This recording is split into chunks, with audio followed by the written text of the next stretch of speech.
Good evening, I'm Amna Nawaz. Jeff Bennett is away. On the NewsHour tonight, Pam Bondi steps in as Donald Trump's new pick to lead the Justice Department.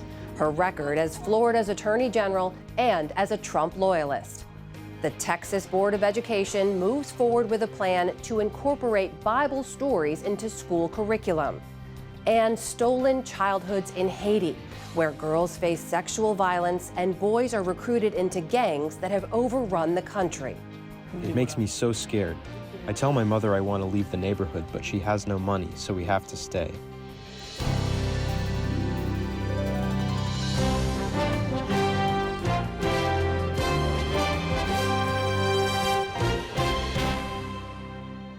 Major funding for the PBS NewsHour has been provided by the ongoing support of these individuals and institutions, and friends of the NewsHour, including Jim and Nancy Bildner, and the Robert and Virginia Schiller Foundation.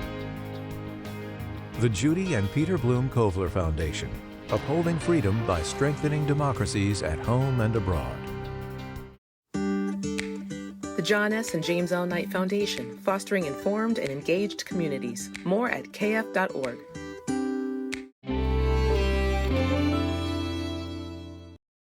And with the ongoing support of these individuals and institutions.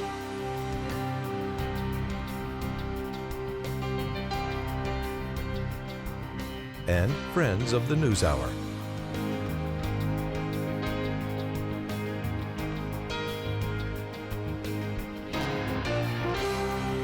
This program was made possible by the Corporation for Public Broadcasting and by contributions to your PBS station from viewers like you. Thank you. Welcome to the NewsHour. President-elect Donald Trump's new pick to lead the Department of Justice is receiving a much warmer reception on Capitol Hill and within the Republican Party. Trump announced former Florida Attorney General Pam Bondi just hours after his first choice, scandal-plagued former Congressman Matt Gaetz, withdrew his name from consideration. Laura Barone-Lopez is here with more on Bondi's background. So, Laura, who is Pam Bondi? What should we know? Well, she has a long resume and a lot of experience working with Donald Trump. So let's start from the beginning. From 2011 to 2019, she was the first female Florida Attorney General in that state. And then in 2019, she worked on Donald Trump's first impeachment defense team. From 2019 to 2023, Bondi was a lobbyist with Ballard Partners, which is the firm of a top Republican fundraiser. And it's also where Donald Trump's chief of staff, Susie Wiles, used to work. And then in 2024, Bondi chaired the legal arm of the Trump-aligned America First Policy Institute. So she's overseen, being Attorney General in Florida, she's overseen an office that both prosecutes and defends civil and criminal actions on behalf of that state. And so that's something that could ultimately work in her favor because she has a lot more experience than her predecessor, Matt Gaetz, had. She also is a notable TV contributor, especially on Fox News, which is something that also works in her favor with Donald Trump. So what does the fact that Mr. Trump picked her say about his plans for the Justice Department? Ultimately, a lot of these picks, even Pam Bondi, goes back to the fact that Donald Trump wants someone who he considers a staunch ally, someone who he considers a loyalist, and she is definitely that. And as one source close to the transition put it, they really believe that she'll execute exactly what Donald Trump wants. And Pam Bondi herself has talked extensively about what she thinks should be done at the Justice Department. The Department of Justice, the prosecutors will be prosecuted, the bad ones. The investigators will be investigated because the deep state, last term for President Trump, they were hiding in the shadows, but now they have a spotlight on them. Despite comments like that, despite the fact that she is very much a loyalist and appears ready to execute exactly what Donald Trump wants when it comes to potentially persecuting his enemies, it appears as though she is someone who Republicans are much more responsive to. Well, you mentioned that they go back years, the relationship between Bondi and Trump. What should we know about that? So they've had a long relationship, as we said, Amna. I spoke to Eric Lipton, a reporter at the New York Times, who's done extensive work exposing growing relationships between state attorneys general and lobbyists who were trying to curry favor with attorneys general, specifically to get them to stop investigations that they may have been pursuing. And Lipton highlighted one incident in particular that that stood out regarding that was in 2013 regarding Donald Trump's charity. Pam Bondi was being asked, are you going to investigate Trump University as well? And it turns out at just about that same time, she solicited a donation from Donald Trump for her re-election effort in Florida. And she ended up receiving a $25,000 donation from the Trump Foundation to a political action committee associated with her. And then ultimately, her office decided not to investigate Trump University. So Pam Bondi, it was a sequence of events that drew a lot of scrutiny. That donation that was made by Donald Trump's charity to Pam Bondi's political action committee was illegal, Amna, and it was one, as well as a number of other similar donations that Trump's charity made, that he ultimately ended up being fined for by the IRS and having to pay a penalty on.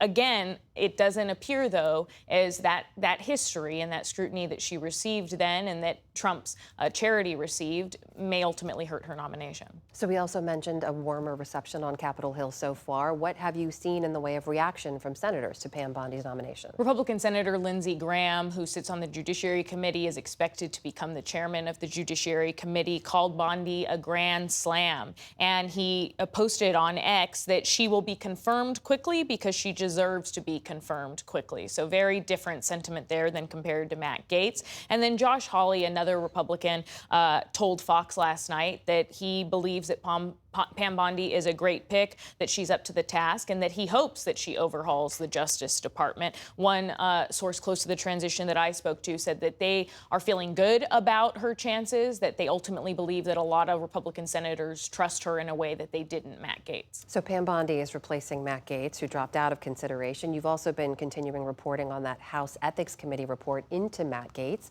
What should we know? So sources that I spoke to today said that they still expect a December 5th meeting of the House Ethics Committee to take place unless it's ultimately canceled. Again, that's about the sexual misconduct report that the committee was putting together. And the source that I was speaking to said that there are more details in that report that have not come to light, even though some have, about Gaetz's sexual misconduct, and also that ultimately, they think, a number of the members on the committee believe that that report does need to come out, that it's so egregious that they believe it's in the public interest, even though Matt Gaetz withdrew. All right. That's our Laura Barone-Lopez. Great reporting on the Trump transition, as always, Laura. Thank you. Thank you.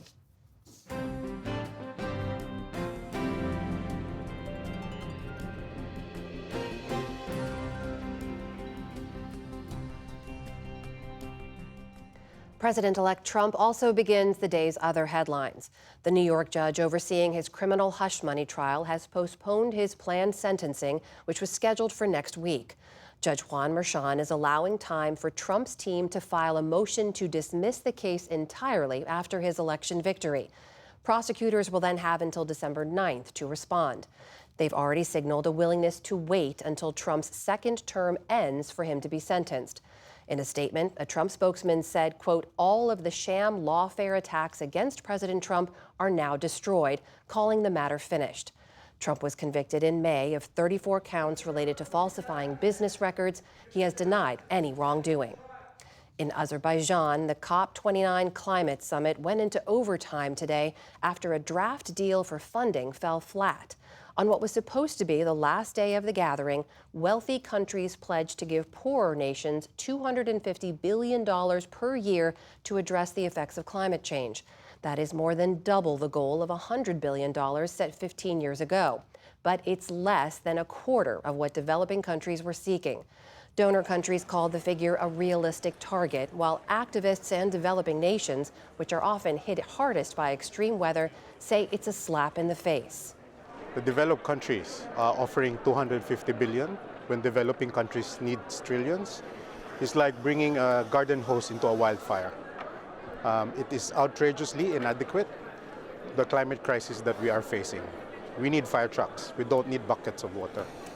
However, a senior U.S. official cautioned that even meeting the proposed $250 billion figure will be an extraordinary reach. This year's conference was clouded by uncertainty over America's future role in climate mitigation efforts once President-elect Trump takes office in January. Here at home, nearly 200,000 people in Washington state and California are still without power as crews scramble to clear fallen trees that were toppled in this week's unrelenting storm. Utility officials say that power may not be restored until the weekend. The wind was swirling and trees were cracking, and it was pretty intense. The storm dropped record rainfall in Northern California, and it's still raining in parts of the Northwest, leaving cars stranded and communities underwater. Elsewhere, it's not rain, but snow that's the problem. It's still snowing like you wouldn't believe. More than a foot of snow has blanketed higher elevations in parts of the region, like here in California's Mount Shasta. More unsettled weather is expected from mid-next week, with the Midwest and East Coast expected to see snow and heavy rain just in time for Thanksgiving.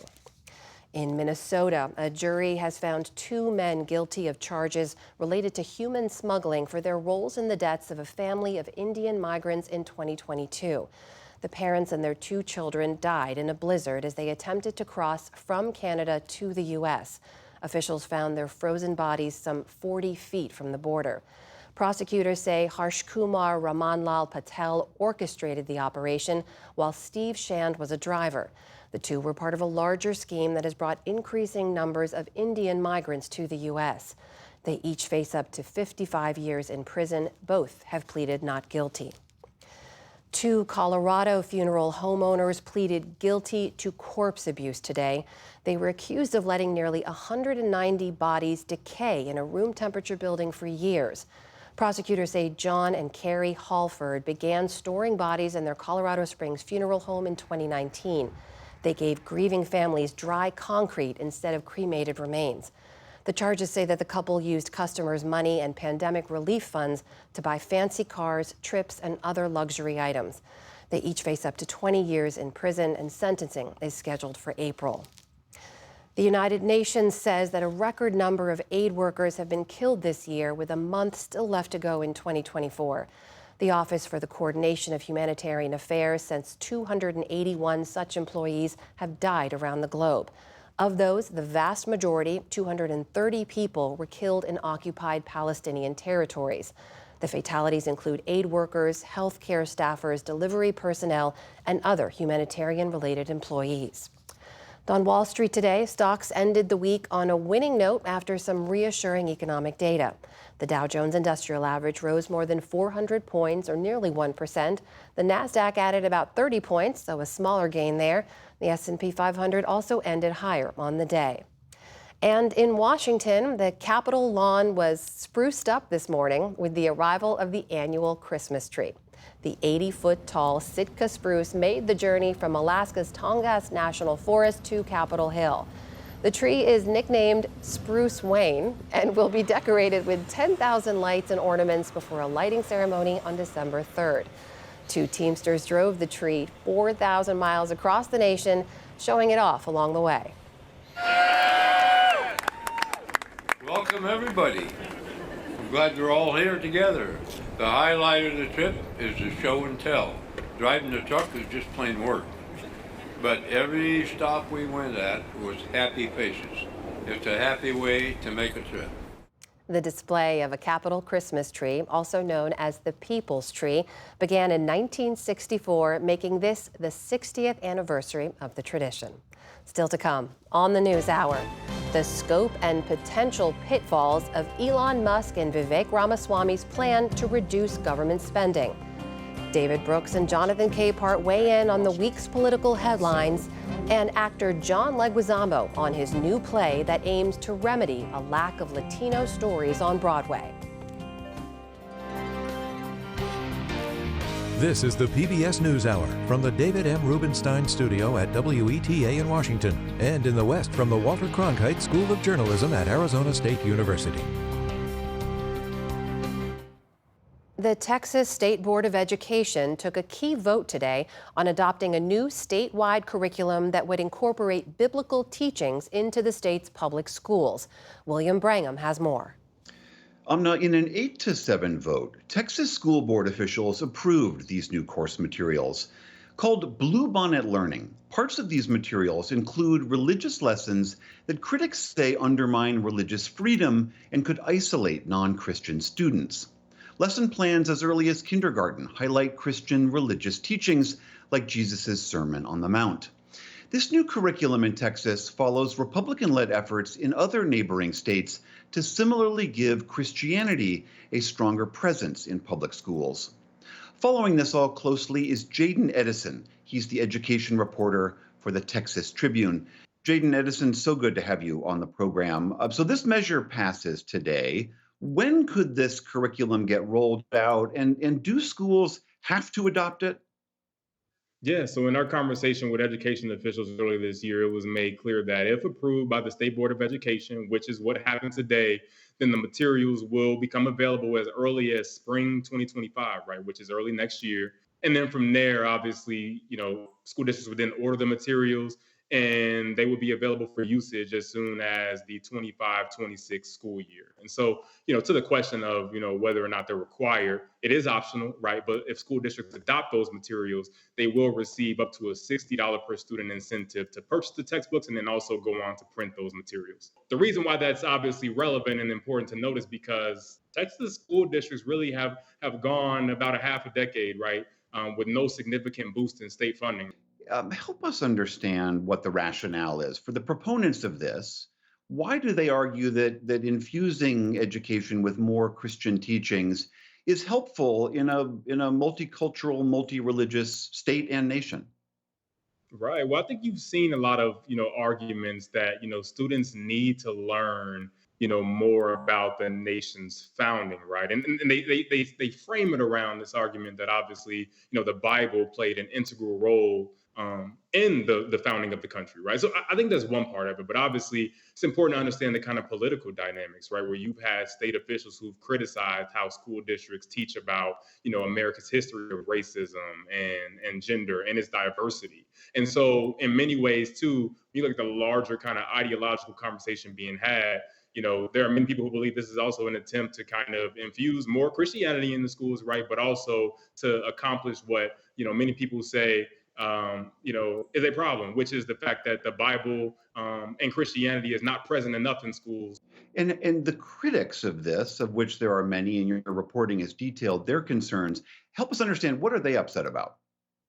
Yeah, so I think it's two-pronged, right? I think on one level, there is concern that by placing a heavy emphasis on Christianity, right, this could lead to the isolation and bullying of children who are not Christian, right? Who subscribe to other faiths or no faith at all. And so I think that's one part of it. But then there's also a legal kind of concern, right? With the Constitution obviously prohibiting, the government from endorsing a particular state religion. Well, obviously there are religious scholars and public education advocates here in Texas who believe that this particular curriculum crosses the line, right? And so I think it's two-pronged. And I also want to make clear, right, the people are not saying, from what I hear, right, that religion shouldn't be taught. But I think, they're trying to draw a line between teaching and preaching, right? And I think, many people feel that this is doing the latter. If I'm a parent in Texas and my school district chooses to implement these, do I have any say? Are those going to come to my child in school no matter what, or can I opt out? What are the options there?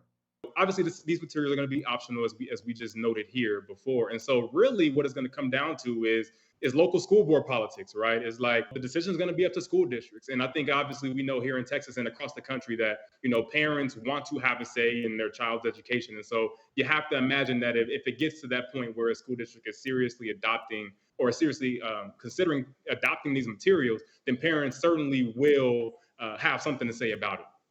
How does this fit into this larger trend? Texas is not alone in this. We've seen several efforts in other states to inject Christianity more overtly into public schools. How does this fit into that larger trend going on? There's almost a national kind of playbook right now. I mean, we've heard, Louisiana's governor say, I can't wait to be sued as it relates to, laws that would obviously implement the Ten Commandments on posters in classrooms. That's something obviously that's been considered here in Texas. But I think, part of what legal scholars have warned is that given that, you have a Supreme Court of the United States that has been more friendly to some of these arguments about, religion and have kind of eroded decades of precedent, things like implementing this curriculum obviously can prove to be testing grounds, on, where the Establishment Clause stands, right? Where the separation of church and state precedent, where that goes from here. All right, Jaden Edison, education reporter at the Texas Tribune. Thank you so much for helping us get through all this. Yes, I really appreciate you. Thanks so much.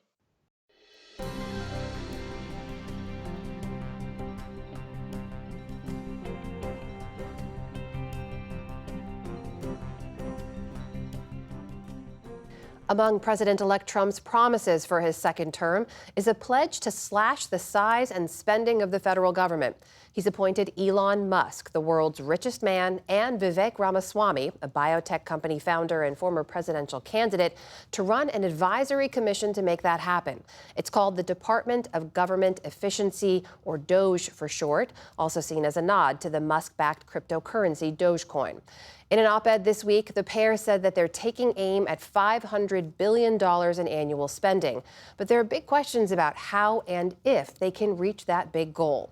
Maya McGinnis watches federal spending and debt as the president of Committee for a Responsible Federal Budget. She joins me now. Thanks for being here. Yeah, thank you. So $500 billion was tossed out in this op-ed. At one point, Elon Musk said cutting $2 trillion was sort of off the top of his head, a number he was aiming for. What would it take to meet those kinds of numbers? Yeah, so I know that all these numbers are huge and it's sort of hard to put them in context, but our federal budget is about $7 trillion a year. And I still think that they're talking about that $2 trillion number with serious purpose, that's what they're looking at. And it would be unimaginable that we could find $2 trillion in savings out of 7 in 1 year. That said, a lot of time budget windows are 10 years. So if you were talking about $2 trillion in savings over 10 years, eminently reasonable, doable, and I bet you that they could find more than that. That $500 billion that they're talking about is something specific, unauthorized spending programs. And I think this is a really good example of where outsiders would look at that and say, it's unauthorized, we shouldn't be spending it, let's get rid of it. But what they probably don't realize is that a lot of those programs are not authorized because they sail through Congress, they skip a process, they make it more efficient, but they have a lot of political support, bipartisan support even, because these are things like spending on veterans programs or dollars for our embassies abroad. So it's not going to be so easy to cut those kinds of programs when you get down to the nuts and bolts of it. Well, let me also ask you, because President-elect Trump has said that he's not going to touch Social Security or Medicare. How would that impact any of these plans for big cuts? Yeah, and just taking a step back, that was one of the more troubling things about this whole campaign, actually, is the promise not to touch Social Security and Medicare. Those are the two largest government programs. Both of them are headed towards insolvency, which means there'll be across the board cuts in those programs in about a decade if we don't do something. We have to fix them. We shouldn't cut spending to save money necessarily for the overall government, but they do need to be addressed and fixed. So promising not to touch them is not a good start. But by saying that those things aren't on the table, you are tying their hands behind their back in terms of where the real savings are. The biggest savings in the federal government are in our biggest government programs. Social Security is a different issue. Most of that is just checks going to people who've paid in.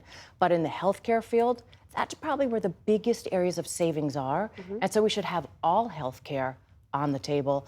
I'd say the same thing for national security, lots of other areas of the budget. So you should not start by taking anything off the table, and you should go through with a fine-tooth comb and figure out whether a program makes sense or not. So even if cuts can be identified, can this commission, as it's been set up by Mr. Trump, can they make those cuts, or doesn't it have to go through Congress in the first place? Well, in their op-ed, they talked a lot about doing as much as possible through executive actions. And that's something we've seen growing in recent presidencies. We saw a lot of activity with that from the Biden administration on debt, student debt forgiveness, for instance. The Supreme Court found some of that was not allowed. So they are looking at trying to do things that bypass Congress. I don't think that's the right thing to do, though. This is actually something where you want fresh ideas. I think they're going to have a lot of great fresh ideas to bring in, but then you need the people who are accountable to the public, to the voters, to be making those decisions. One thing we've seen recently is Congress doesn't like to cut spending that much maybe they'll nudge them in the right direction, but $2 trillion a year, again, I think that is a very high number to expect Congress to sign off on anything close to that. We know Elon Musk has a reputation for slashing spending at his companies, right, his private companies, when he's felt he needed to. The federal government is different, and neither Mr. Musk nor Mr. Ramaswamy have ever run a federal bureaucracy of any kind. Some people think that's an asset. Is that kind of outside approach useful in trying to make some of these big cuts? I think it will be. I think going in this and saying, a lot of times they say, well, we can't do that. That's not the way we do things. Well, the way the government does things is not the most efficient. If you talk to people in agencies, in the bureaucracy, they will say, yes, it is too slow. There are too many people here. It is not done efficiently. That said, there are a lot of things that are actually part of the political process that you can't just go in with an axe and slice out all of these programs. Voters care. Politicians are accountable. They're going to know what their constituents want. You are also among some of the most consistent voices calling for lawmakers to address the ballooning debt, which is now at $26 trillion. Could all of these cuts in some way help towards that end? Absolutely. I think this is one of the great things that could move us in the direction. I don't think we should start by taking things off the table, particularly healthcare, which is going to be a big part of this. Likewise, we shouldn't take revenues off the table. We're not going to fix the budget on slashing spending. It's going to be thoughtful combinations of spending reductions and revenue increases. And another area they might look at is we have spending of about $2 trillion a year that runs through the tax code. It's tax expenditures, deductions, credits, exclusions. There's a great deal of savings and efficiency that could be found there as well. So yes, I think this could be a good step in the right direction of bringing our debt down. Listen, nobody's been talking about that recently. Both candidates ran on plans that would increase the debt by a lot. And President Trump, incoming President Trump, had a plan that would increase the debt massively. So that is going to be at odds with plans that cut deficits and cut government spending. We will see if he is really willing to kind of sign up with the specifics that they come up with. All right, we will see. We will see. Maya McGinnis, the Committee for a Responsible Federal Budget. Always great to see you. Thank you. Thank you.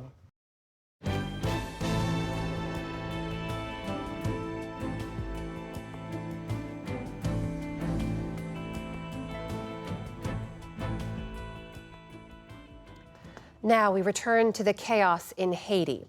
Earlier this week, we looked at the gang warfare ravaging the nation, where more than 700,000 people, more than half children, have been displaced by street warfare. Tonight, we look at the plights of those children and more. The fighting has sent poverty and hunger skyrocketing. Children are caught between the gangs and their tenuous futures.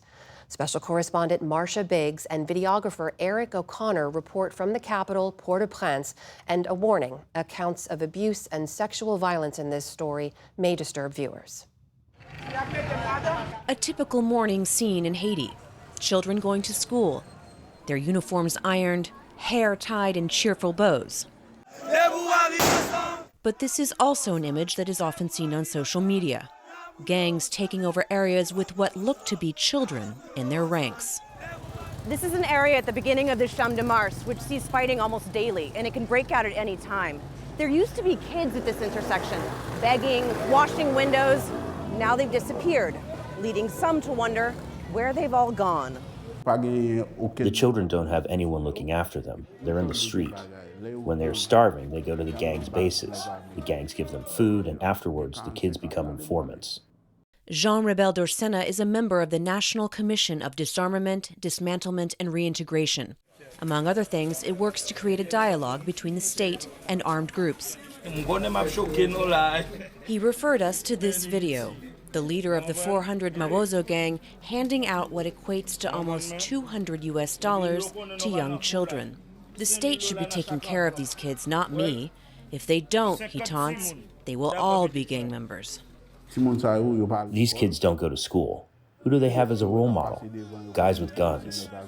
When they go on social media, they see the men with guns have the upper hand over the state because the state is weak. According to the UN, 30 to 50% of armed group members are children, often used as informants or to do odd jobs in exchange for protection or money to support their families. One of those boys is this 14-year-old, whose identity we are protecting. I am used to seeing people hurting other people, killing people, right in front of me. It happens near my home.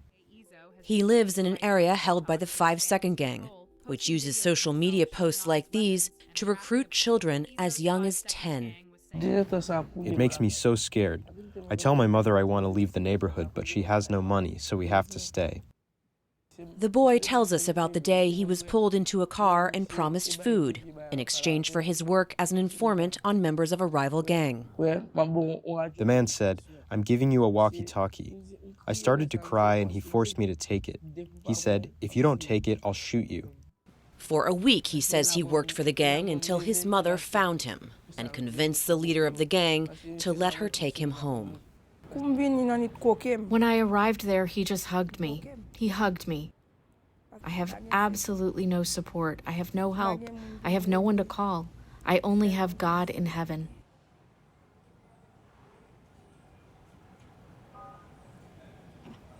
Her son claims that he's determined to stay away from the gang. I don't want to be the one who will make my family ashamed. I don't have thieves in my family. I don't have family members who are in gangs. I don't like when people are violent to other people. I have to go to school so that I can learn to build something for tomorrow.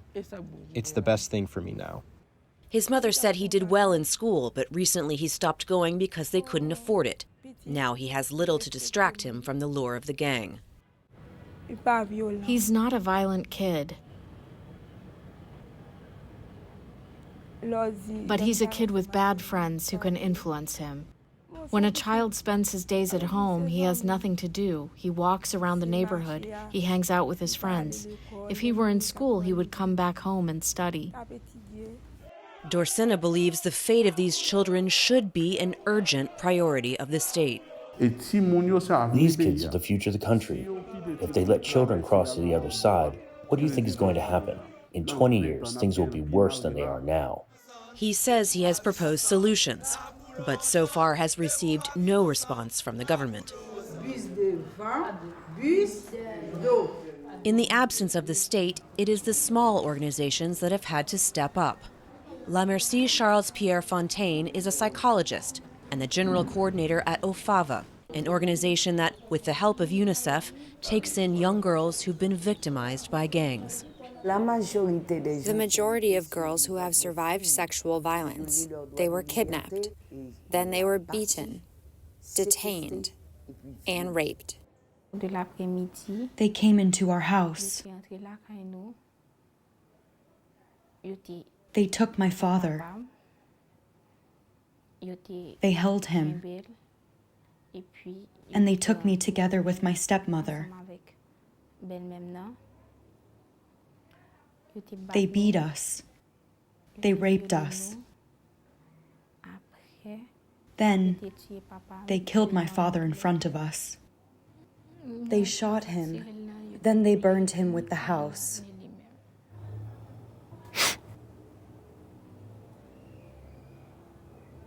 Marianne, not her real name, says the horror didn't end there.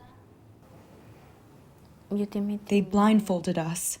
They put me in a very dirty place full of garbage that smelled terrible.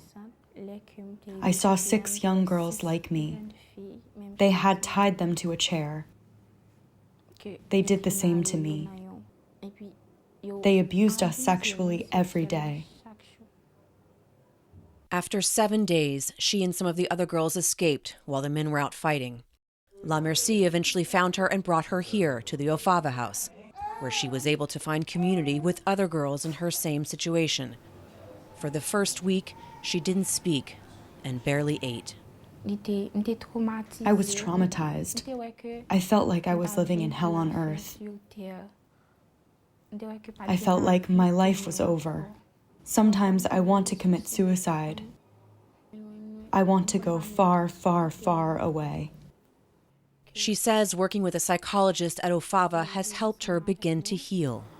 They give us therapy that helps us understand that, despite what has happened to us, life isn't over. We must have a lot of courage. We are brave women. We are supposed to overcome this. La Merci says a quarter of the girls who come to her are pregnant. We sat down with another 14-year-old girl who didn't feel comfortable with a formal interview. Gang members kidnapped her last year and for 40 days Different men took turns raping her. They burned her arms for fun. She finally escaped, and by the time she arrived at Ofava, she was 3 months pregnant. Her daughter Fatima was born in February. "I should be in school," she told us through tears. "I shouldn't be carrying a baby."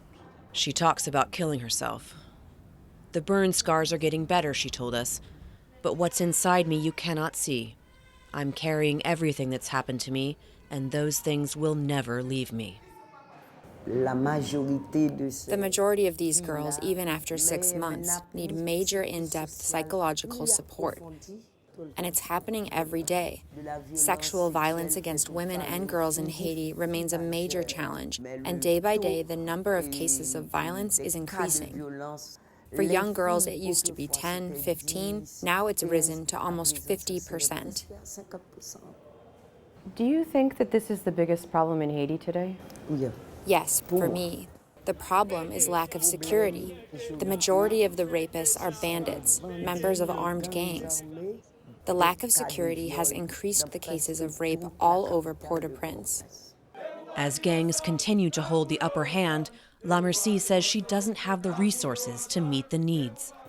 I received so many calls this week about taking in some girls, but unfortunately I just don't have room. To provide mental health care for survivors, we need psychologists and social workers, but we cannot afford to pay them.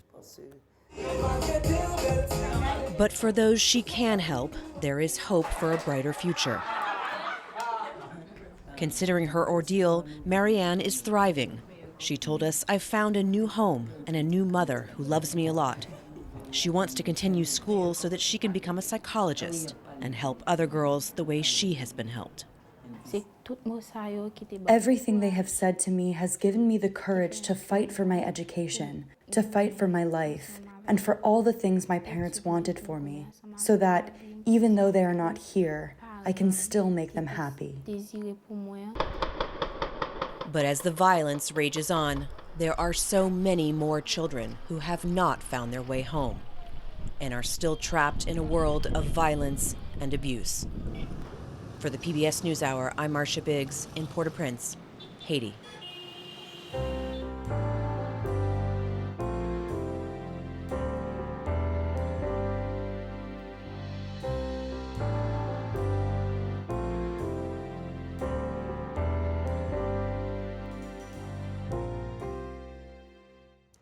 President-elect Donald Trump faced a momentary setback this week when his initial pick to serve as Attorney General backed out of consideration. The moment cast a spotlight on the controversy surrounding Trump's potential cabinet.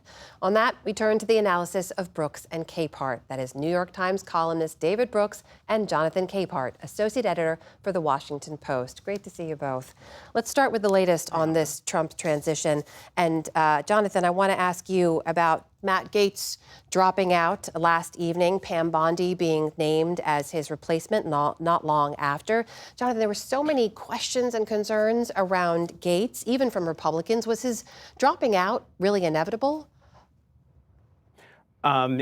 Yes. In normal political times, Matt Gaetz wouldn't have been nominated in the first place. In these times that we're in, especially with Republican senators actually taking a stand and saying, we don't think we could vote for this guy. Yes, it was inevitable. I mean, the way he got the nomination, quite honestly, reflected sort of the chaos of the first Trump administration. But I think that Gaetz dropping out and Pam Bondi being selected as Donald Trump's new pick for Attorney General, to me, says that Trump 2.0 is more organized chaos, because you can't make that selection that quickly if you hadn't been planning, scenario planning ahead of time. David, what do you make of that? Yeah, I think one of the good news stories or comforting news stories for those of us who are not big fans of President Trump is that he was elected by, in the primary vote, as my colleague David French puts it, 17 million Republicans voted for him. Mm-hmm. In the general election, 70-odd million voted for him. And David makes the point that those 17 million, the primary voters, are hardcore Trump people. Those are MAGA people. A lot of the 70 million, they just want the economy of 2019 back. They're not supporting the whole MAGA thing. And so there's some hope that as Trump does MAGA-type stuff, like appointing Matt Gaetz, then a lot of the people who are his supporters, but not really on board for the whole circus, will pull back and he'll begin losing popularity.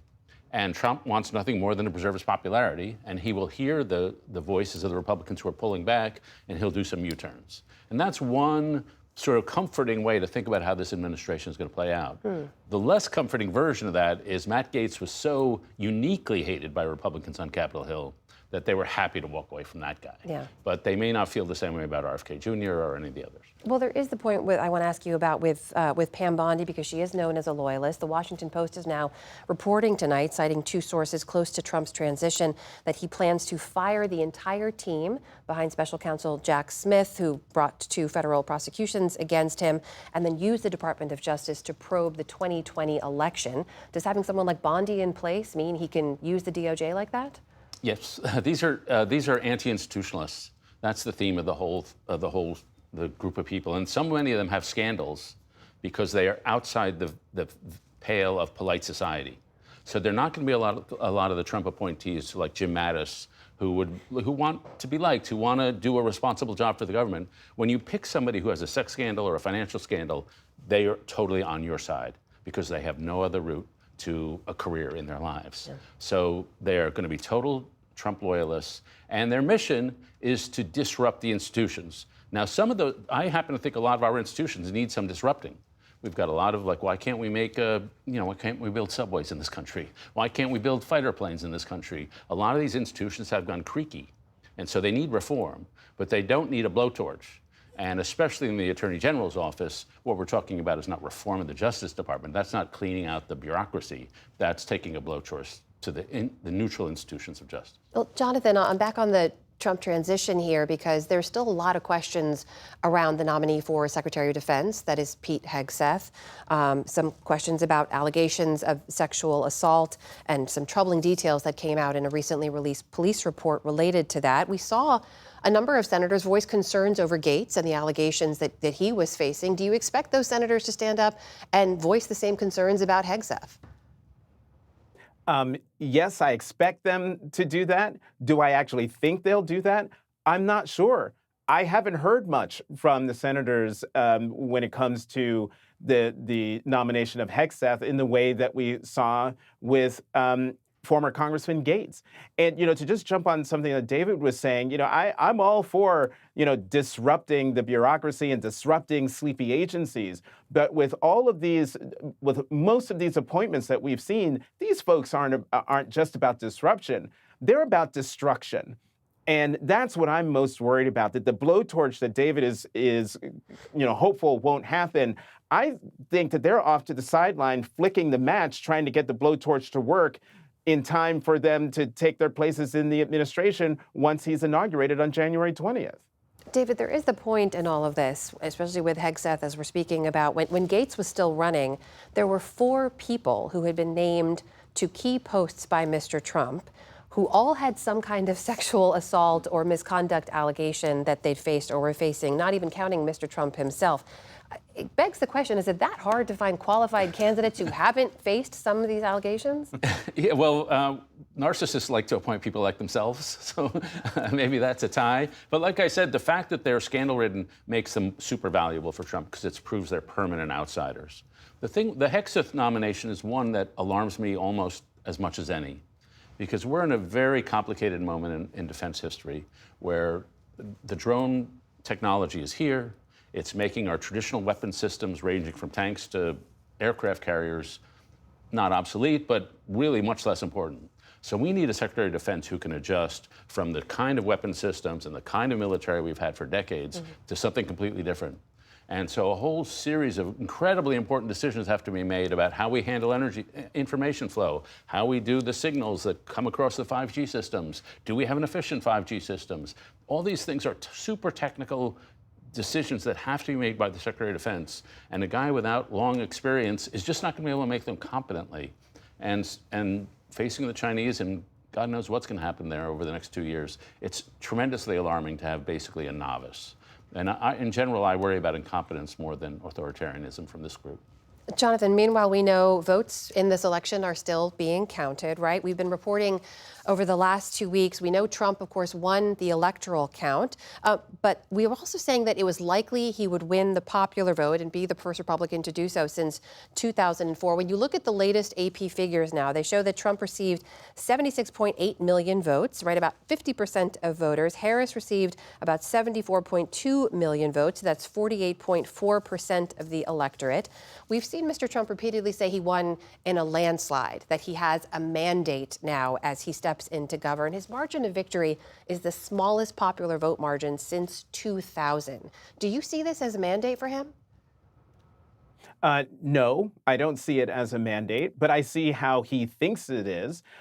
Also, I remember President George W. Bush. Republican presidents always say that they have a mandate simply because they've been elected. But when looking at Donald Trump's victory, again, as you pointed out, it's the smallest victory in about 20 years.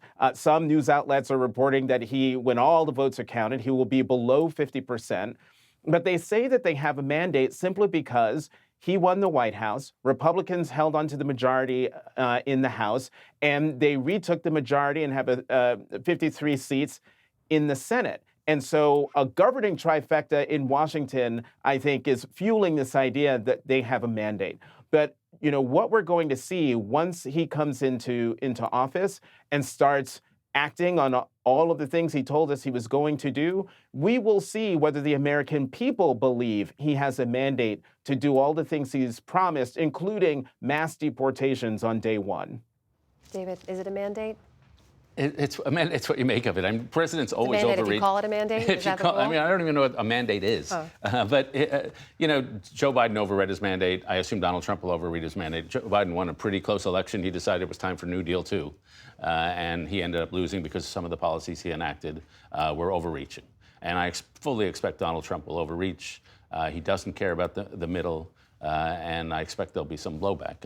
And we should say, in the midterms, one of the things we've learned about the midterm elections is that college-educated voters really vote in them, and high school-educated voters vote less frequently. So the Democrats have a natural advantage in the midterms. And so there's likely to be some blowback here before long. Jonathan, I have less than a minute, but I have to ask you, because I know you've been talking to your sources when Democrats are in their post-election post-mortem. Have they reached any consensus about a way forward? No, because Democrats are going to Democrat. Look, no, they have not reached a consensus. But what I would say to them is, it's only been almost 3 weeks. It's not enough time to understand and fully internalize the results of this election. And what they should do is take a page out of what President Clinton told me in the interview on Wednesday, and that is to go across the country, talk to people, listen to them, and then figure out how you best can reach them in the next election. All right, we'll see if they take your advice. That is Jonathan Capehart and David Brooks. Always great to see you both. Thank you. Thank you. Thanks.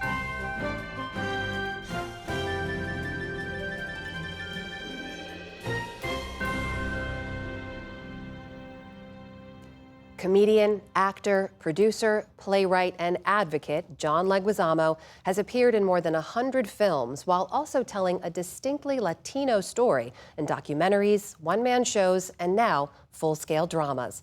Senior arts correspondent Jeffrey Brown met him recently at the Arena Stage in Washington to talk about his latest work on stage, his larger goals, and his response to the recent election. It's for our Arts and Culture series, Canvas. I just don't understand how everybody gets to fail up but us. In the new play, The Other Americans, set in Queens, New York in the late 90s, 59-year-old Nelson Castro, born in Colombia, raised in the U.S., is struggling. His laundromat business is on the brink of failure.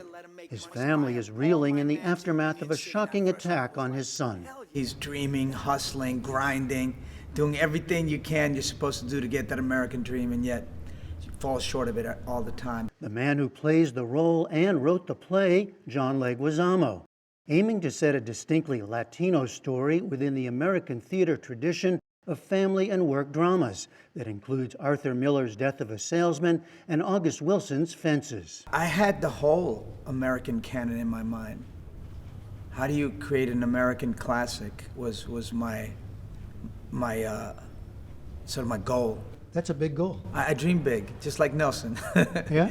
Just like all Latin people, dream big, and then hopefully we hit the mark someday. So this was personal for you? Oh yeah, of course, it's very personal.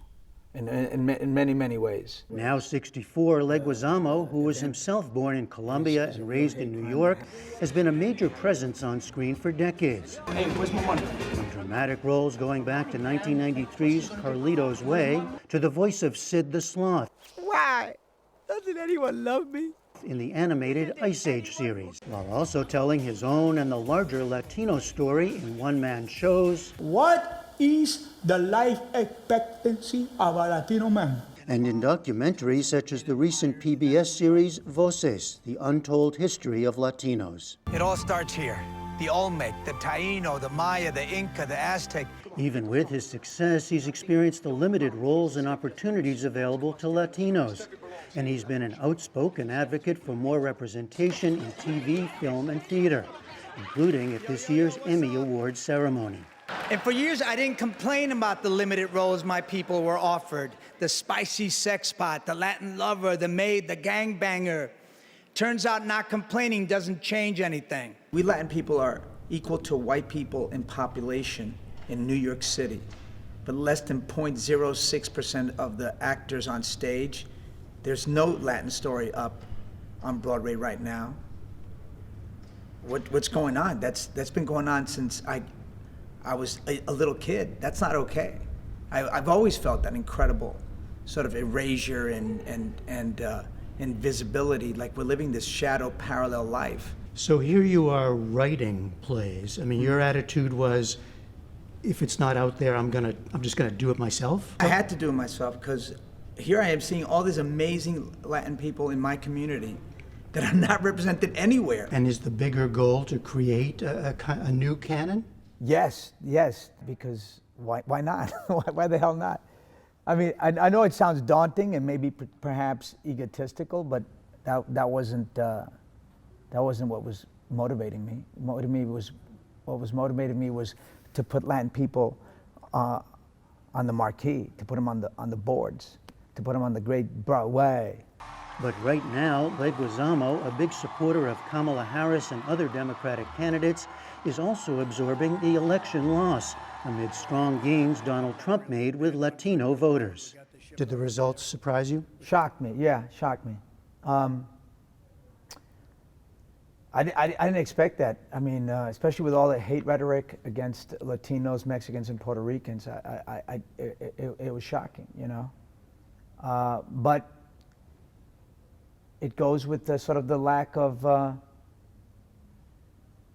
interest in Latin culture and what's going on. They don't do enough studies. They don't fund the grassroots organizations. I talk to all of them all the time. Causa, Chicanos por la Causa, Voto Latino. They don't get the money and the funding to go out and do what they need to do best. I mean, the Democrats have to work much harder to get the Latin vote. They have not worked hard enough. But why do you think that Trump and the Republicans got more of the Latino vote this time? Because a much higher proportion than last time. Yeah, because their talk was easier to grasp, was clearer, was about big business, and Latin people only care about business. That's the most important thing in their lives because they need to make a living because we're at the bottom of the economic food chain. On our show recently, Pastor Samuel Rodriguez, he's a conservative evangelical, he said, I really do believe that what we experienced in this election was the official breaking up of the Latino community with the Democratic Party. He said it didn't have to be permanent, but it's happened. What do you think? I think that's BS. That's not, Latinos did not break with the Democrats.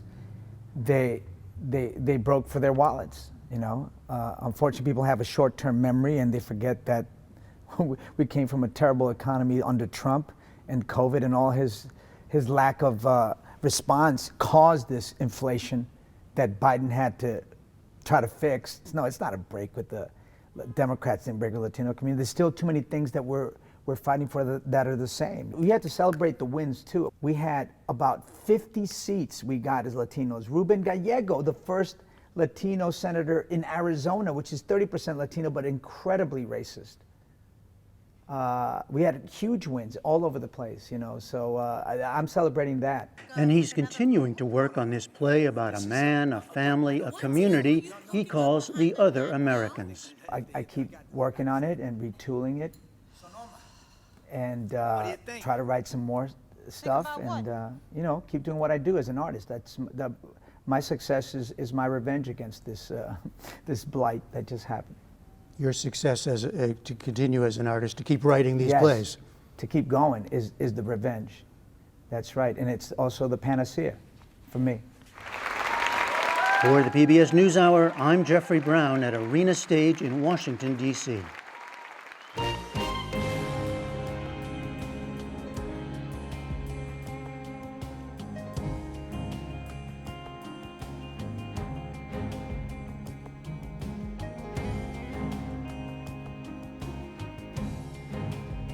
A news update now. President-elect Trump has chosen hedge fund manager Scott Bessent to be his nominee for Secretary of the Treasury. Bessent runs the Key Square Group and would bring Wall Street experience to the highest economic role in the incoming administration. He was also a key economic advisor to Trump during the campaign. And that is the NewsHour for tonight. I'm Amna Nawaz. Thank you for joining us and have a great weekend. Major funding for the PBS NewsHour has been provided by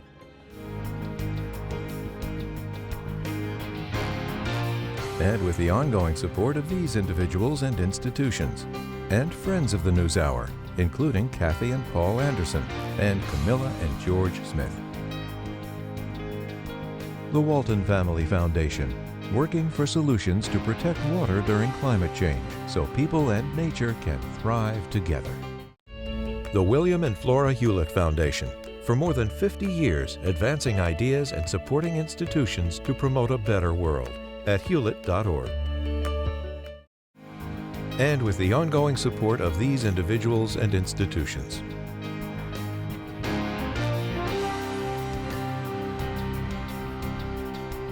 And friends of the NewsHour.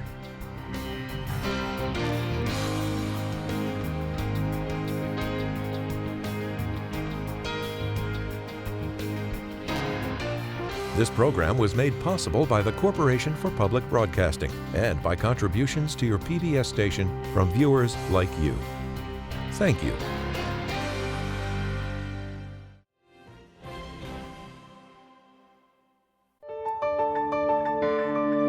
You're watching PBS.